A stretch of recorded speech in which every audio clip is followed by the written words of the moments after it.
Je vous invite à ouvrir vos Bibles dans l'évangile de Jean, au chapitre 13, et nous lirons à partir du verset 31.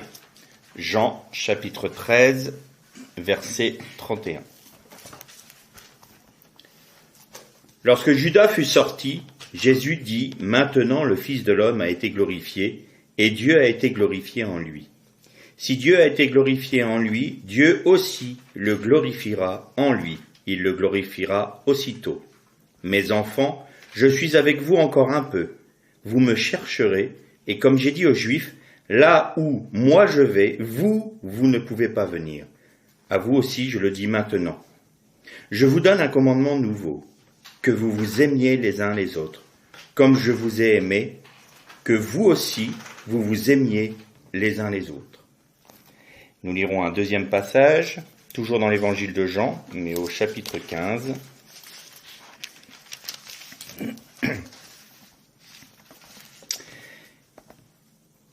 Et on va lire à partir du verset 12. J'ai encore beaucoup à vous dire, mais vous ne pouvez pas le porter maintenant. Quand il viendra, lui, l'Esprit de vérité, il vous conduira dans toute la vérité, car il ne... Pardon, je me suis trompé de 15, verset 12. J'étais au chapitre 16. Voici mon commandement, que vous vous aimiez les uns les autres comme je vous ai aimé. Personne n'a de plus grand amour que celui qui se défait de sa vie pour ses amis.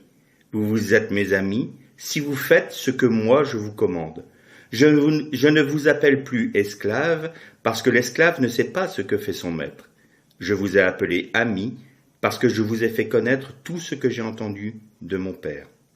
Ce n'est pas vous qui m'avez choisi, c'est moi qui vous ai choisi et institué pour que vous alliez, que vous portiez du fruit et que votre fruit demeure, afin que le Père vous donne tout ce que vous lui demanderez en mon nom. Ce que je vous commande, c'est que vous vous aimiez les uns les autres. On arrêtera là pour l'instant nos lectures. Jésus dit une parole assez étonnante. Il est à la fin de son ministère terrestre. C'est juste après que Judas soit sorti de la chambre haute pour aller voir les prêtres et aller le livrer. Et Jésus dit cette parole quand même, somme toute étonnante, je vous donne un commandement nouveau, aimez-vous les uns les autres. Alors on a envie de répondre au Seigneur, mais Seigneur, c'est pas un commandement nouveau. Déjà dans la Torah, déjà dans le décalogue, il y a tu aimeras le Seigneur ton Dieu de toute ton âme, de toute ta force, de toute ta pensée, et tu aimeras ton prochain comme toi-même. Pourquoi c'est nouveau ? Et le mot nouveau, c'est le mot grec kainos, qui veut dire nouveau, neuf, récent, mais aussi en ce qui concerne sa forme. C'est bizarre. C'est qui est sans précédent. Alors là, ça nous met un peu plus dans l'obscurité. On se dit, Seigneur, là, franchement, tu nous parles de quoi ? Aimez-vous les uns les autres. C'est mon commandement, donc une mitzvah, nouveau, sans précédent, qui s'applique dans une forme, une autre forme, qui est, il y a même cette notion dans le mot kainos d'inouï. Alors là, on se dit, on comprend plus tellement là, Seigneur. Qu'est-ce que tu veux nous dire ? Et le mot amour, c'est bien le mot agapo. Agapo, qui nous donne les mots agape, quand on fait nos agapes, c'est un amour fraternel, mais un amour profond, puissant. C'est le même amour, c'est du même amour, ce même agapo dont nous aime Dieu. Son équivalent en hébreu, c'est ahava. Et on va en parler tout à l'heure. Et on va voir qu'il y a des secrets dans l'hébreu, dans le mot ahava. Mais ça, on le verra à la fin de la méditation. Et puis au chapitre 15, donc un peu plus loin encore, le Seigneur nous répète la même chose, mais il dit, mais comme moi je vous ai aimé. Alors là, ça commence déjà à avoir un petit élément de réponse. Et il n'y a pas plus grand amour que celui qui donne sa vie pour l'autre, pour ses amis. Là aussi, ça nous donne des éléments de réponse. Alors on va essayer de voir ce que c'est que de s'aimer les uns les autres. Et de savoir ce qu'est ce commandement nouveau que Jésus a énoncé, a demandé à ses disciples de suivre, donc à nous. Et qu'est-ce qu'il a voulu dire par là? Aimez-vous les uns les autres. Les disciples pouvaient très bien dire, écoute Seigneur, nous, en Israël, c'est ça, on est des Juifs, et on connaît la Torah. Tu aimeras ton prochain comme toi-même. Rien de nouveau pour nous. Et on le fait dans la mesure où c'est possible, quoi. Un amour humain. Et beaucoup de chrétiens s'achoppent à travers ces passages-là parce que ils sont là en train de se dire, ouais, c'est un commandement du Seigneur et je dois aimer l'autre. Et donc je dois obligatoirement manifester envers l'autre de bons sentiments. Autrement, ça veut dire que je l'aime pas. On va se poser une question. Quand Jésus a chassé les vendeurs du temple, qu'il a renversé les tables, est-ce qu'il aimait les vendeurs du temple? Quand Jésus traita les prêtres de race de vipères et qu'ils avaient pour père le diable, aimait-il les prêtres? Quand le jeune homme riche est venu voir Jésus, il lui a dit, Seigneur, que dois-je faire pour hériter du Olam Haba, c'est-à-dire de la vie éternelle? Tu dois respecter toute la loi. Tu aimeras ton prochain comme toi-même. Donc tu aimeras le Seigneur ton Dieu de toute ton âme, de toute ta force et de toute ta pensée. Et le deuxième commandement qui lui est semblable, tu aimeras ton prochain qui est différent de toi, comme toi-même. Je respecte toutes les mitzvot, tous les commandements depuis ma jeunesse. Et là, il y a une toute petite phrase. Jésus l'aima, agapé. Le même mot, agapéo, de l'amour profond de Dieu. Et pourtant, le jeune homme riche, quand il a entendu Jésus lui dire la dernière parole, il te manque une chose. Tu as accompli toute la loi, tu as accompli toutes les mitzvot, il n'y a pas de problème. D'ailleurs, pour cela, je t'aime. Ça montre que tu aimes Dieu d'un amour humain profond. Mais il te manque une chose. Vends tous tes biens, distribue-les aux pauvres, et suis-moi. Et le jeune homme riche, nous dit la Bible, son visage s'assombrit, et il repartit tout triste, parce que, nous dit le texte, il avait de grands biens. Mais Jésus l'aima. Jésus aimait les vendeurs du temple, Jésus aimait les prêtres. Et pourtant, on pourrait se dire, mais t'as vu un peu son comportement envers eux, il était dur. Et puis le jeune homme, s'il l'aimait vraiment, comme il respectait toutes les lois, toutes les mitzvot, il aurait pu dire, bon, quand même, allez, viens, et puis, avec le temps, tu verras. Et on remarque une chose, déjà, d'entrée de jeu, c'est que l'amour de Dieu n'est pas l'amour humain. L'amour de Dieu est un amour juste, respectueux, mais qui ne considère pas le mal comme bien, ni le bien comme mal. Et ça, l'être humain, il a énormément de difficultés à rentrer dans cette dimension de l'amour de Dieu, parce que, dès l'origine, il a désiré lui-même déterminer ce qui était bien et mal. Il a voulu être lui-même juge de ce qui est bien et de ce qui est mal. On revient à notre dernière méditation quand on a parlé du Jardin d'Éden avec la doxa du Messie, la gloire du Messie. Le serpent a dit, vous serez comme des Élohim et vous serez capables de juger de ce qui est bien, mais selon votre propre critère.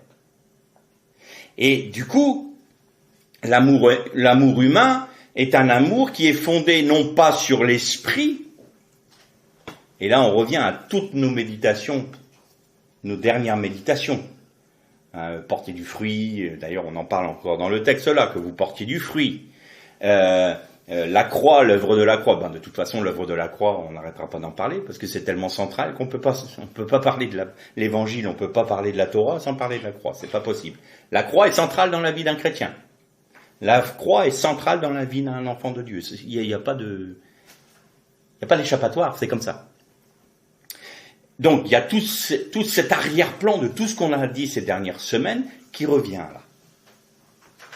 Et donc, on est comment? Handicapé spirituellement. Alors, sur quoi est basé notre amour? L'amour humain. Il est basé sur les émotions. Il est basé sur les sentiments. C'est-à-dire qu'il est basé sur l'âme. Et c'est l'âme qui détermine si l'amour est véritable ou non. Donc, quelqu'un qui va dire à un autre, tu es animé par l'esprit de Satan. L'amour humain va dire, bon, on va le ménager. Il va être attristé si je lui dis ça. Donc mon but, c'est de ne pas lui donner de tristesse. C'est de ne pas l'offenser. C'est de ne pas, faire en sorte que son visage s'assombrisse. Alors je vais taire la situation. Ah, c'est vrai qu'il est en danger. Hein. Il est en danger. Il peut tomber, il peut partir, il peut s'éloigner de Dieu. Mais moi je l'aime. Hein. J'ai des bons sentiments envers lui. Je peux pas faire ça pour cette personne-là. Est-ce que c'est l'aimer? Est-ce que c'est aimer quelqu'un qui va face à un grand danger et lui dire « Vas-y, continue, moi je veux pas t'attrister, si c'est ça qui te plaît, vas-y. » L'enfant que vous avez là, il va traverser la route. « Ah, c'est ce que tu veux faire, mon petit bonhomme. Mais vas-y, je t'en prie. » Mais il y a une voiture qui va le frapper. Attention. Ah non, mais moi je veux pas l'attrister, hein, parce qu'après il va croire que je l'aime pas. Ça, c'est l'amour humain. C'est typiquement l'amour humain. Et quand on voit comment les disciples réagissaient, même du temps où Jésus était avec eux, il y avait quand même les deux disciples, c'était André et Jacques, je crois, ou André et Jean, ou Jacques, je me semble, qui avaient demandé à ce que le feu du ciel tombe sur un village qui ne voulait pas les accueillir. Nous, on aime Jésus. On le reconnaît comme étant le Messie. Et eux osent porter atteinte à la gloire de notre Messie, mais qu'il soit rayé de la carte. Ça, c'est l'amour humain. Et on aime Jésus. Nous, on est prêt à tout pour Jésus. Pierre a dit, qu'à cela ne tienne, si tous t'abandonnent, moi je t'abandonnerai pas. Amour humain. Il l'a prouvé d'ailleurs dans le jardin de Gethsémani. Les gens, la cohorte vient pour arrêter Jésus avec les prêtres. Il y a le serviteur du grand prêtre qui est là. Qu'est-ce que fait Pierre? Il sort son épée, il lui coupe l'oreille. Il a prouvé qu'il était prêt à mourir pour Christ. Il l'a quand même fait devant la cohorte romaine. Il pouvait très bien se faire trucider à ce moment-là. C'était pas des vaines paroles, ce qu'il disait. On peut dire, oh, Pierre, oh, c'est le grand fanfaron, il disait ça, mais en fin de compte, non. Il joignait les actes à ses propos. Il n'était pas menteur, là. Hein. Il pouvait très bien se faire tuer par les Romains. Et Jésus dit, range ton épée. Voilà, Pierre comprend plus. Comment ça, range mon épée? Mais, Seigneur, je défends ton honneur, je défends ta gloire, je te comprends pas, je ne te comprends pas. C'est quoi l'épée? C'est quoi le symbole de l'épée? C'est la parole. Combien de fois nos paroles coupent des oreilles? Et combien de fois, pire encore, on utilise la parole de Dieu pour couper des oreilles? Et Jésus nous dit, non, ce n'est pas bien, ce n'est pas juste, ce n'est pas mon amour, ça. Mais Seigneur, je défends ton honneur, je me mets en position face à tous ceux qui sont hypocrites, face à tous ceux qui sont contre toi, face à tous ceux qui se disent chrétiens et qui ne le sont pas vraiment ou qui ne sont pas engagés entièrement pour toi. Moi, je me tiens là, ferme, c'est moi la sentinelle. Comme si le Seigneur avait besoin de nous pour défendre son honneur. Ah ouais, mais ils vont voir ce qu'ils vont voir, ils vont entendre ce qu'ils vont entendre, parce que moi, je me place devant eux et devant mon Seigneur pour garder son honneur. Alors on va prendre des textes bibliques et on va couper les oreilles. Allez, on y va allègrement. Mais moi j'aime Jésus. Cette personne-là n'aime pas Jésus? Bien sûr que si. Mais elle n'a pas compris son amour. Pourquoi? Parce que son amour est un amour humain. Ce n'est pas agapéo. Elle est plus dans le philéo, l'amitié. Et on va défendre un ami. Agapéo, c'est bien plus profond que simplement développer des bons sentiments envers une personne. C'est rechercher réellement son bien. Ça, c'est agapéo. Ça, les hommes sont incapables de le fournir. Parce que porter du fruit, comme on le disait la dernière fois, on a constaté que sans moi, vous ne pouvez rien faire, disait Jésus. Vous ne pouvez rien faire. Et là, il nous dit dans le chapitre 15, aimez-vous les uns les autres, tout comme moi je vous ai aimé, portez du fruit. Vous voyez qu'on arrive toujours à la même chose. Et en fait, aujourd'hui, on arrive au point, je crois, au point d'orgue de toutes ces méditations, parce qu'on va arriver à l'aboutissement de porter du fruit, de l'œuvre de la croix, du combat spirituel, du combat de la foi. Tout ça va nous amener à un point. Et ce point, c'est aimer. Mais aimer, non pas comme les hommes aiment. Et là, évidemment, pour arriver à ce point-là, il faut que le Seigneur ait pu faire une œuvre énorme, grande, puissante dans le cœur d'une personne. Alors évidemment, on va commencer à porter du fruit en étant plus tolérant, en étant plus un artisan de paix, en étant celui qui ne va pas s'emporter, en ayant plus de maîtrise de soi. Tout ça, c'est des fruits de l'esprit, il n'y a pas de problème. Mais, on va lire un texte. Dans 1 Corinthiens, au chapitre 13, et au verset 1, à partir du verset 1.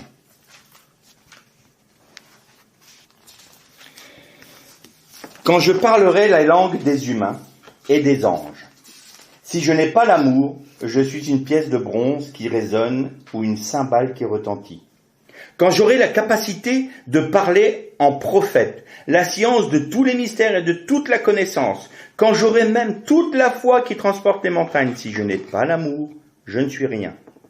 Mais je livrerai mon corps pour en tirer fierté.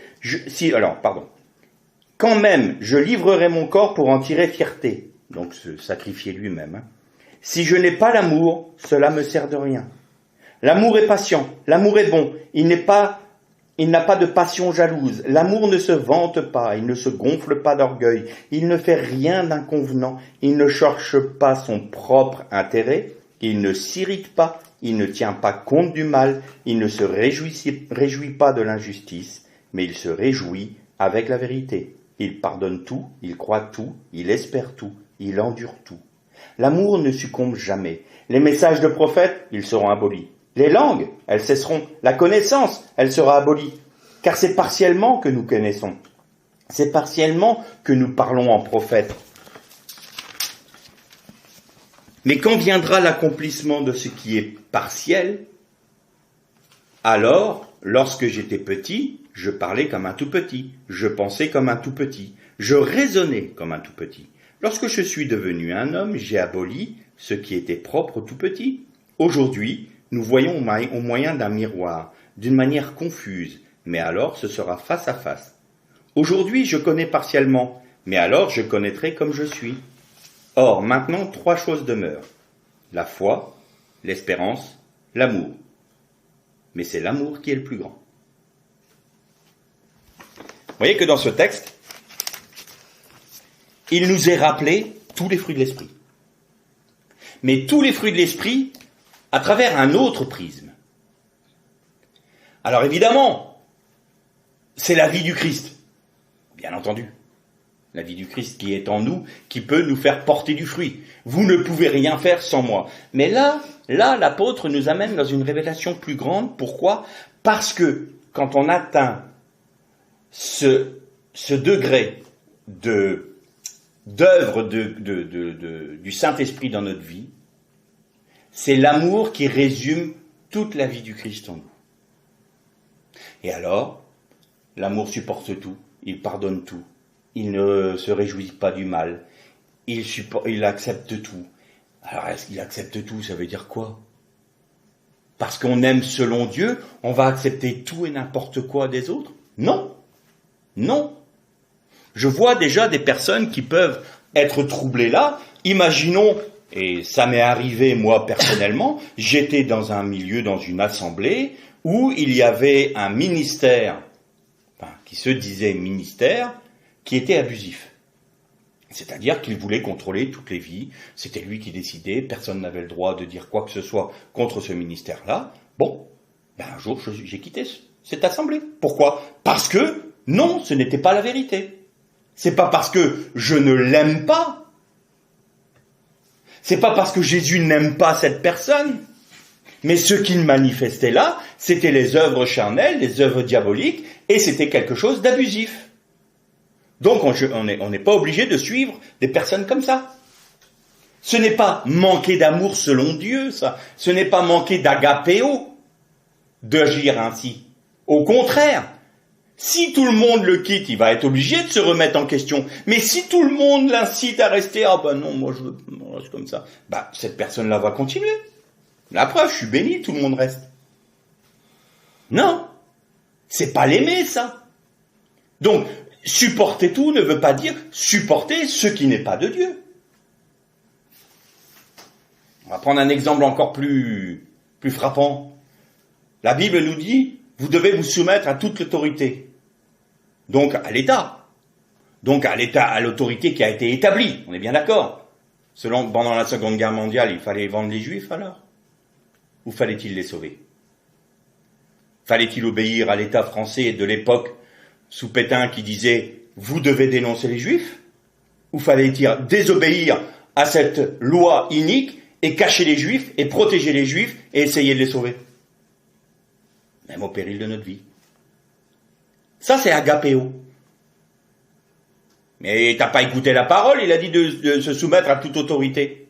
Ah oui, à toute autorité, si elle en est digne.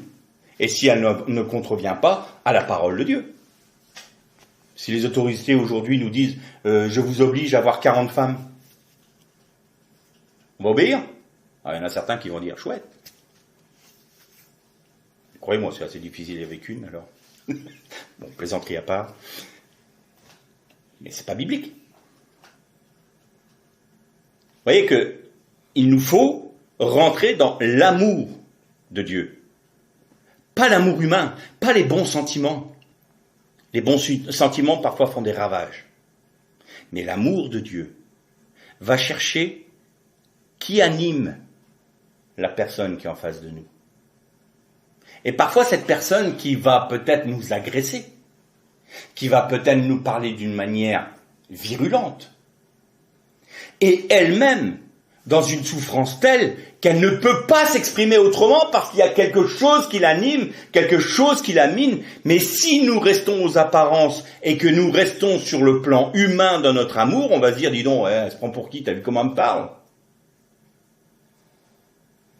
L'amour de Dieu va chercher ce qu'il y a derrière. Attends, elle me parle comme ça, mais pourquoi ? Pourquoi me parle-t-elle comme ça ? Est-ce que je l'ai offensée ? Première question.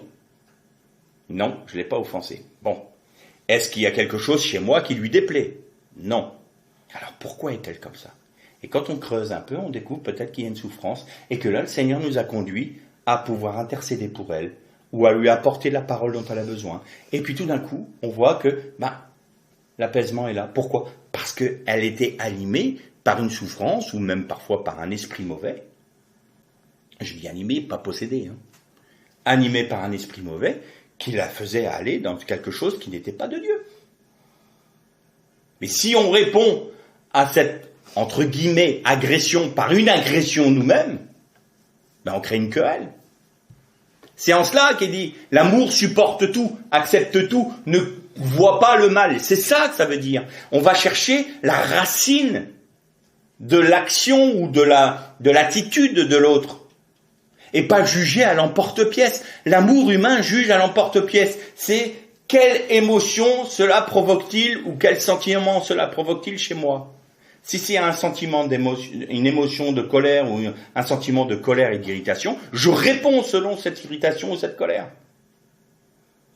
Et je vais aimer ceux qui m'aiment et je vais pas aimer ceux qui ne m'aiment pas. C'est pour ça que quand Jésus disait « aimez vos ennemis », et là les disciples disaient « mais aimez vos ennemis ». C'est pas possible. Vous avez entendu dire « aimez, vous aimez » ou ceux qui sont vos proches. Évidemment, tout le monde va aimer. Enfin, normalement, les personnes normalement constituées vont aimer leurs parents. Et encore, faut-il que les parents soient dignes de ce nom. Enfin, oui, on est vraiment dans des difficultés dans le monde dans lequel on vit aujourd'hui. Mais bon, l'œuvre de Satan fait faire des ravages. Mais dans une relation familiale normale et avec des individus normaux, j'ai envie de dire, on aime nos parents. Mais celui qui a agi contre notre famille, ou contre nous, contre nos intérêts, aimez votre ennemi. Intercédez pour lui. Bénissez-le, ne maudissez pas. Ah là, Seigneur, là tu nous demandes beaucoup quand même. Reprenons l'exemple de Pierre. Pierre, au moment où Jésus lui a dit « range ton épée », rentre pas dans ces querelles-là. N'utilise pas ma parole pour couper des oreilles. Et qui voit en plus Jésus guérir l'oreille du serviteur. Il se dit, mais en fait, j'ai suivi qui, moi? Parce que pour Pierre, à l'époque, il avait reconnu le Messie. C'est Pierre aussi qui a été chercher l'annon. Et ça répondait à une prophétie de Zacharie, ça. Réjouis-toi, Jérusalem, parce que ton roi vient sur le petit d'une ânesse. Il a été témoin de tout ça. Donc pour lui, il dit, mais ça y est, Jésus vient régner. C'est notre Messie. Ça y est, il va régner sur Israël, il va mettre tout l'Empire romain dehors, et c'est bon. C'est le règne du Christ, du Messie d'Israël sur le monde. On y est. Tout ce que les prophètes nous ont annoncé s'accomplit. Plus que ça, je vous ai parlé des fameuses 2000 ans de chaos, 2000 ans de Torah et 2000 ans de Messie. Donc, du temps d'Adam jusqu'à la Torah, il y a eu 2000 ans. De la Torah jusqu'au moment de la naissance de Jésus, il y a eu 2000 ans. Donc 2000 ans de chaos parce qu'il n'y avait pas eu de Torah dans le monde, 2000 ans de Torah parce que la Torah a été donnée sur le mont Sinaï, et 2000 ans de Mashiach. Tout concordait. Et là, selon la pensée de Pierre, tout était calé, cadré, parfait, nickel. C'est le Messie, il va régner. Et là, qu'est-ce qui se passe? T'as un sale traître qui était parmi nous. Ah, celui-là, je ne peux pas le sentir. Il a été vendre notre Messie, dis donc. Alors on n'a pas le choix, maintenant on déclare une guerre à tout ça. Parce que là, il va faire en sorte que notre Messie ne puisse pas régner. Alors, allez, on y va, on fonce. On déclenche la guerre, je sors mon épée. Et Jésus dit non. Et là, Pierre comprend plus. Mais t'es qui? Tu es qui en fait? Puis il se retrouve dans la cour du souverain sacrificateur, il y a des gens qui se réchauffent autour d'un feu. Puis t'as une servante qui dit, mais t'es un de ses disciples, toi? Non, je le connais pas. Alors, on dit toujours que Pierre ment à ce moment-là. Mais il a menti après, bien sûr. Mais à ce moment-là, je ne suis pas certain qu'il ait menti. Parce que honnêtement, il était dans un tel état de déception. Son Messie était arrêté. Il allait être mis à mort, il le voyait bien. Il a dû se dire, en fait, je ne le connais pas, je croyais que je le connaissais, mais je ne le connais pas. J'ai cru que c'était le Messie, mais ce n'est pas le Messie. Il ne va pas régner, il va être mis à mort. Pas possible. Je ne pense pas que la première réponse de Pierre était un mensonge. Après, quand il a dit, un serviteur qui dit, mais toi t'es galiléen, il a reconnu à son accent, l'autre qui a dit, si, toi je t'ai vu dans le jardin, parce que c'était un parent de celui qui s'était fait couper l'oreille. Il dit, toi on t'a vu dans le jardin? Non, tu dis, je vois pas de quoi tu parles. Bon, là il mentait. Mais la première réponse de Pierre, je le connais pas en fait. Et puis là, la parole de Jésus qui s'accomplit, le coq qui chante, et là toutes ces illusions tombent. Quelque temps après, résurrection, les femmes arrivent, disent, on a un message de la part du Seigneur. Le tombeau était ouvert. Il était mort. Le tombeau était ouvert. Et le Seigneur a dit, dites à mes disciples et à Pierre que je suis en Galilée, que je vous attendrai. Évidemment, Pierre, qu'est-ce qu'il fait? Il fonce, Il fonce au tombeau. Bon, ça, on en a déjà parlé. L'arrivée au tombeau de Jean, de Pierre, puis il va en Galilée. Et là, il y a un moment, le Seigneur, il fait crier du poisson au bord du lac. Pierre s'approche. Jésus lui demande, Pierre, est-ce que tu m'aimes, agapéo? Est-ce que tu m'aimes de l'amour de Dieu? Et Pierre lui répond, Seigneur, tu sais que je te philéo, que je t'aime d'amitié. Pierre, deuxième fois, est-ce que tu m'aimes, agapéo? Et Pierre lui dit, Seigneur, tu sais toutes choses. Tu sais que je t'aime, philéo. Et pour la troisième fois, Jésus lui dit, Pierre, m'aimes-tu, philéo? Et Pierre s'effondre. Parce que Pierre a compris, à ce moment-là, que son amour était un amour humain et qu'il n'était pas basé sur les bonnes choses. Et quand Jésus lui dit « m'aimes-tu d'un amour selon Dieu ?» lui disait « non, je t'apprécie juste, c'est juste par amitié, j'ose même plus te dire que je t'aime d'un amour selon Dieu. On est loin du Pierre, qu'à cela ne tienne, Seigneur, si tous t'abandonnent, moi, je ne t'abandonnerai pas, je donnerai ma vie pour toi. » Et puis à la fin, quand Jésus lui dit « mais m'aimes-tu vraiment, même philéo ?» Là, Pierre se dit « non, je peux même pas déclarer ça. Je suis brisé. Je suis anéanti. Je me suis tellement illusionné sur moi-même. » Il dit au Seigneur, tu sais toutes choses. Moi, j'abandonne, tu sais toutes choses. Tu sais comment est mon cœur. Tu m'as tellement compris. Même moi, je me comprends pas moi-même. Je m'illusionne sur mes sentiments. Je ne dis plus rien. Seigneur, toi, tu sais. Voilà. On est au point où la croix fait son œuvre. Seigneur, c'est toi qui sais. Moi, je ne sais pas. Je vous donne un commandement nouveau. Aimez-vous les uns les autres. Alors, comment? Pourquoi? Comment on peut passer de philéo à agapéo? Comment on peut passer de je ne sais même pas si je suis d'un amour comme philéo à agapéo? Comment? D'abord, on va voir ensemble ce que veut dire le mot ahava. Ahava en hébreu, c'est exactement le même terme que agapéo en grec. Donc c'est l'amour de Dieu quand il nous aime, c'est ava, ou aimer, c'est av, aav. Et ça s'écrit d'une manière très intéressante.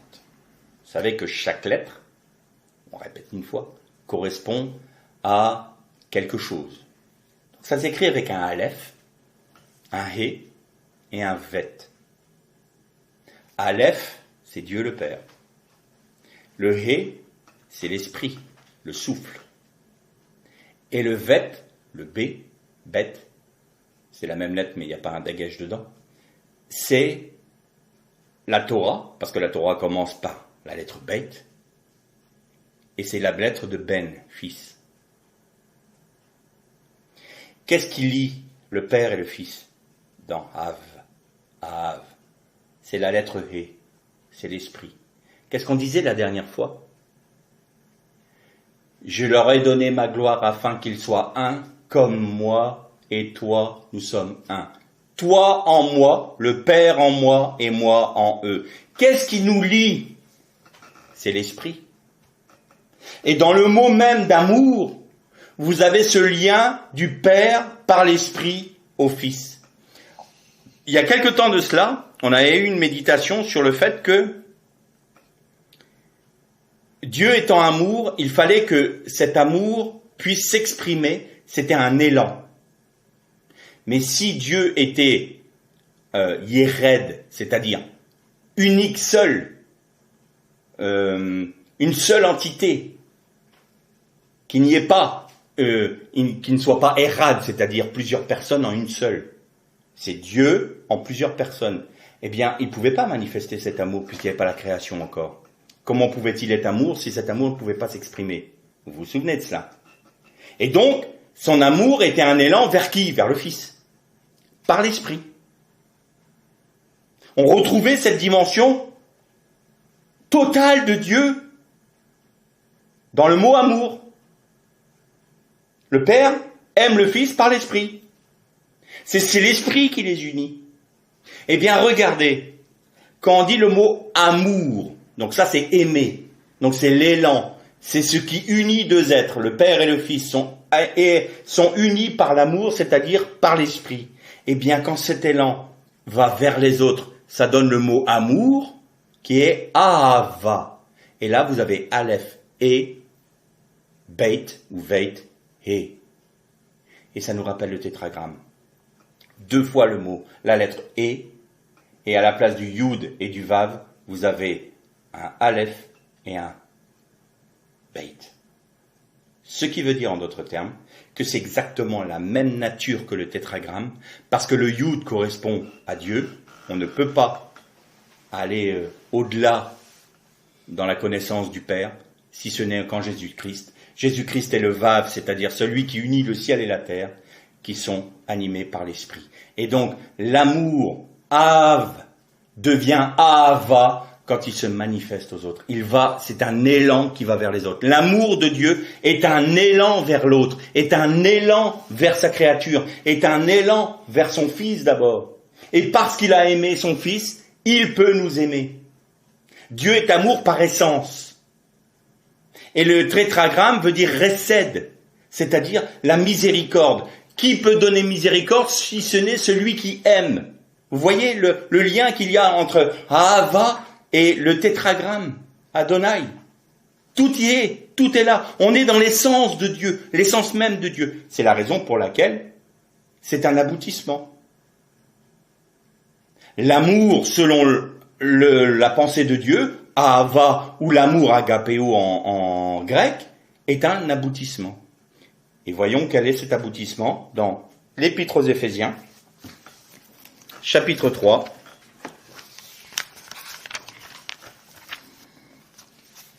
Et on va lire à partir du premier verset.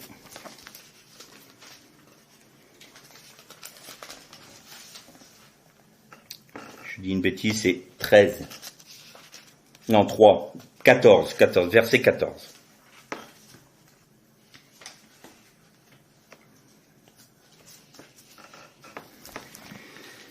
C'est pourquoi je fléchis les genoux devant le Père, de qui toute famille dans les cieux et sur la terre tient son nom, afin qu'il vous donne, selon la richesse de sa gloire, d'être rendu fort et puissant par son esprit au profit de l'homme intérieur. Que le Christ habite dans vos cœurs par la foi, et que vous soyez enracinés et fondés dans son amour, pour être capable de comprendre, avec tous les saints, quelle est la largeur, la longueur, la profondeur et la hauteur, et de connaître l'amour du Christ qui surpasse la connaissance, de sorte que vous soyez remplis jusqu'à toute la plénitude de Dieu, à celui qui peut, par la puissance qui est à l'œuvre en nous, faire infiniment au-delà de tout ce que nous demandons ou pensons, à lui la gloire dans l'Église et en Jésus-Christ, dans toutes les générations et à tout jamais. Amen. Et là, voilà le but de tout ce que l'on a vu. Voilà le but de l'œuvre de la croix. Voilà le but de la mort à nous-mêmes, de la résurrection et de notre position en Christ. Voilà pourquoi le Seigneur veut faire en sorte que notre foi soit musclée. Voilà pourquoi Dieu veut que nous portions du fruit en Jésus-Christ. Parce que quand Jésus n'a plus aucune entrave dans notre vie, c'est ce texte-là que nous vivons. Nous sommes enracinés et fondés dans l'amour en Jésus-Christ. Et ça nous donne quoi?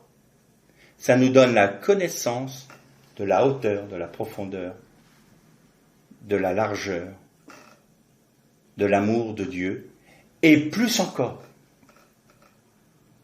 À ce moment-là, quand le Christ, la vie du Christ en nous par l'œuvre de la croix, accomplie par le Saint-Esprit, fait en sorte qu'il n'y ait plus d'entrave dans notre vie à la vie du Christ. Eh bien, nous avons la plénitude de la connaissance de Dieu. Nous avons la plénitude de Dieu. Parce que le Père est en Christ. Et Christ est en nous. Et si Christ peut s'exprimer sans entrave, la plénitude de Dieu s'exprime sans entrave. L'amour, selon Dieu, est un aboutissement. Pourquoi? Parce qu'il y a la foi. Bon, Jésus vivra par sa foi. L'espérance. Nous espérons au Olam Haba, c'est-à-dire à la vie éternelle. Et il y a l'amour. Mais le plus grand, c'est l'amour. L'Echle Shalom.